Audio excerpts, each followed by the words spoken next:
Pa! What's up po sa inyong lahat mga kabady? Ayan, mega shoutout po sa inyo. Ayan, welcome back to my channel, Giads TV. So, ito mga kabady, meron lang ako ituturo sa inyo. Konting tips sa mga kasama po nating mga kabady po nating gustong mag-apply ng tow truck. Ay siguradong marami kayong pagdadaanan muna bago kayo matanggap.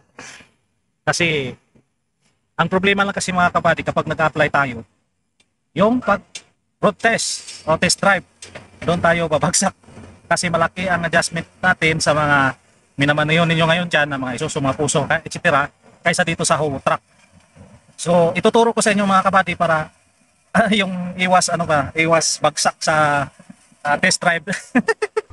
So i-share ko lang sa inyo mga kabady kung anong gagawin natin para makaiwas tayo sa mga yung bagsak-bagsak na yan sa test drive mga kabady. Depende din yan sa mga nagro-road test sa inyo. Kung nakasimangot, walang awa sa kapwa niya mga driver na katulad natin, hindi ka talaga papasahin nun. Meron din iba, hindi naman lahat po, hindi ko naman pinatamaan. Merong iba na medyo masungit at kailangan din ng medyo lagay. So hindi naman lahat mga kabady, no? So ito, tips lang sa inyo para iwas sa mga ganyan. Pero hindi 100% to mga kabady, pero mga nasa 90% pataas. Ayan, ninyo, bana ninyo ng tips. So simulan na natin mga kabady. So tara na. So ayan mga kabady, no, nagpapalik tayo. So ang unang yung gawin mga kabady, diba, driver na kayo dyan, alam na ninyo yung mga sasakyan. So paano i-check, diba? Tingin kayo, manonood kayo ng mga tutorial about sa mga paano i-check yung mga truck, yung tow truck bago bumahe. Meron akong tutorial dyan mga kabady, pwede niyo yung panoorin yon.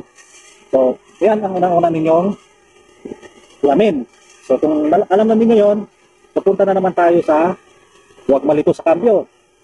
So meron din ako mga tutorial dyan, sa isip ninyo ang kambyo mga kabady, dahil malaki ang adjustment talaga ninyo.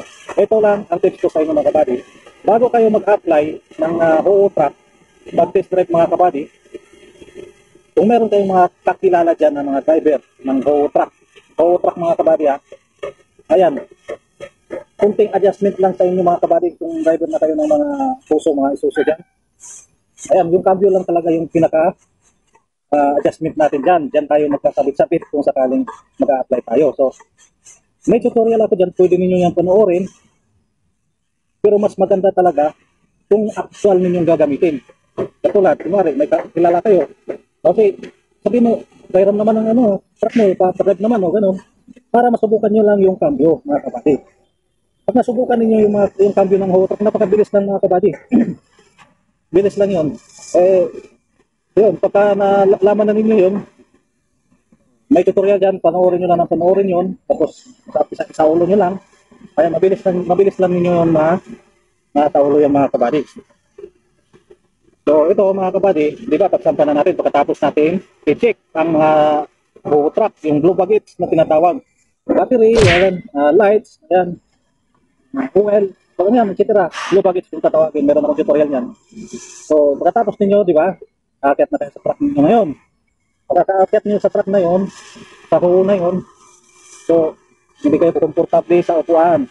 So ito na naman, yung upuan na naman mga kabady, mayroon din akong tutorial dyan, paano i-set up yung upuan ng tow truck. Kung hindi kayo marunong setup ng upuan ng ho truck, ay aba, hindi ka driver ng ho truck, bagsak ka ngayon.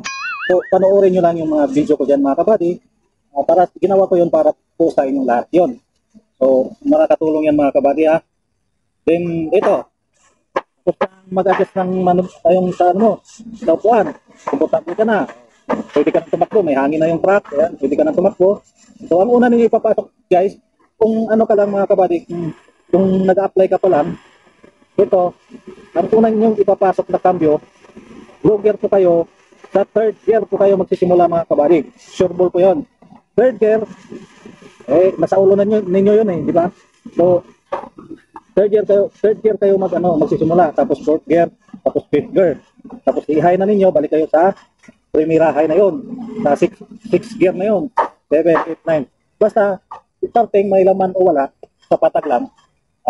Third gear po kayo magsisimula mga kabady. Sana makatulong sa inyo yan. Huwag malito sa cambio mga kabady. Kailangan i-practice nyo lang ng practice nyo mga kabady ha.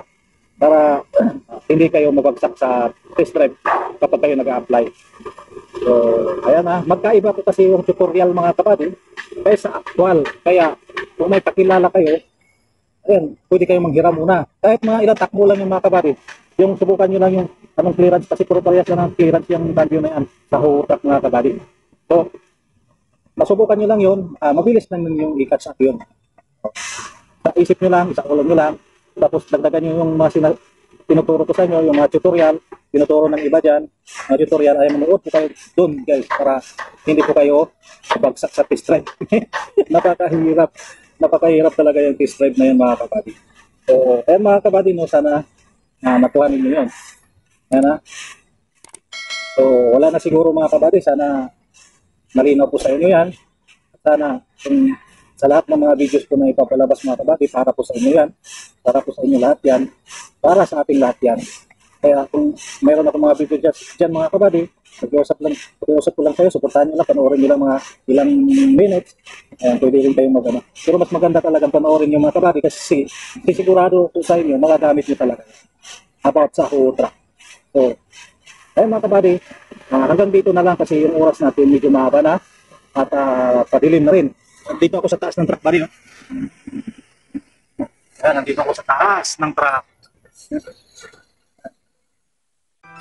Hanggang dito na lang mga kabady, hanggang sa muli nating pagsasama. Bye po sa ating lahat. God first.